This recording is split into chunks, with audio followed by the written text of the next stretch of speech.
कभी कभी मेरे दिल में ख्याल आता है।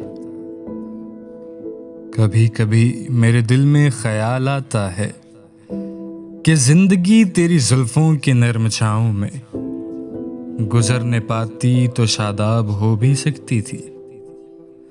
ये तीरगी जो मेरी जीस्त का मुकद्दर है, तेरी नजर की शुआओं में खो भी सकती थी। अजब न था कि मैं बेगाना अलम होकर तेरे जमाल की रानाइयों में खो रहता। तेरा गुदाज बदन, तेरी नीम बाज आंखें, इन्हीं हसीन फसानों में महव हो रहता।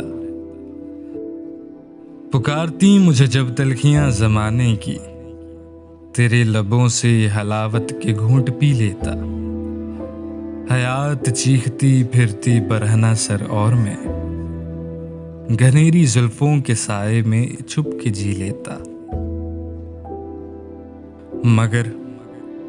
मगर ये हो न सका और अब ये आलम है कि तू नहीं, तेरा गम, तेरी जुस्तजू भी नहीं। गुजर रही है कुछ इस तरह जिंदगी जैसे इसे किसी के सहारे की आरज़ू भी नहीं। ज़माने भर के दुखों को लगा चुका हूँ गले, गुजर रहा हूँ कुछ अनजानी राहगुजारों से। मुहीब साए मेरी समत बढ़ते आते हैं, हयात मौत के पुरहौल खारजारों से।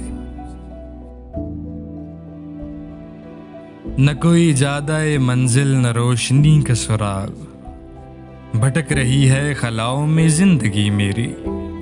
इन्हीं खलाओं में रह जाऊंगा कभी खोकर, मैं जानता हूं मेरी हमनफस मगर यूं ही कभी कभी मेरे दिल में ख्याल आता है।